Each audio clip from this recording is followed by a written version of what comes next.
Have you ever wondered how investors decide if a commercial property is worth the money? Well, it all comes down to one key number, the cap rate. Today I'm breaking it down for you in simple terms so you can understand how to spot a great deal in commercial real estate. So what exactly is a cap rate? Cap rate stands for capitalization rate, and it's used to estimate the potential return on an investment property. In simple terms, it's a quick way to see how much income you're getting compared to what you paid for the property. Think of it like figuring out the interest rate on a savings account. If you put in a certain amount of money, how much are you earning back each year? The formula looks like this. Cap rate equals net operating income, or NOI, divided by purchase price. Now, let's break that down. The net operating income, or NOI, is the income a property generates after all operating expenses are paid. This includes things like property management fees, taxes, insurance, and utilities. But it doesn't include things like mortgage payments or capital expenditures, which are a big one. One-time costs like replacing a roof.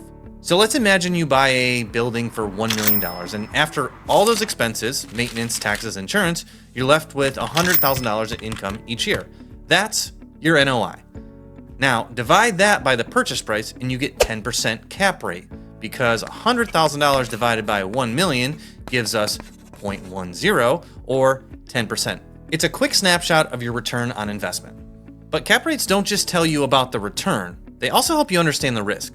A higher cap rate might mean you could earn more money, but it also comes with more risk. Think of it like finding a used car at a really low price. It looks good, but there might be something under the hood that needs some work. In real estate, this could mean the property is in a less stable neighborhood or more turnover with tenants. Let me ask you this. Would you rather go for a property with a high return but more risk, or a safer investment with a lower return? Cap rates can help you make that decision. Imagine you have two office buildings, one downtown in a high demand area and one in a developing part of town. The downtown building might have a cap rate of 4%, meaning it's a lower risk but also a lower return. Meanwhile, the developing area might offer an 8% cap rate.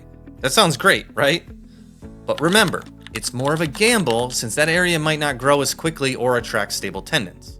Of course, cap rates are just one tool in the commercial real estate toolbox. They help you compare different investments, but they don't tell the whole story. You still want to look at other factors like neighborhood's growth, the property's condition, and the overall market trends. And here's another thing. Cap rates can vary from market to market and even over time. In hot markets like New York or San Francisco, cap rates are generally lower because demand is high, while smaller cities might offer higher cap rates, but more uncertainty and risk. Okay, so how do you actually use this information? Well, even if you're not planning on becoming a full-time real estate investor, understanding cap rates can help you make a smarter decision if you ever decide to invest in commercial property. And if you're comparing two properties, the cap rate can quickly show you which one might offer a better return for the risk involved.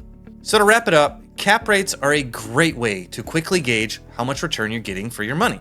Just remember though, higher isn't always better. It's about finding that right balance between risk and reward.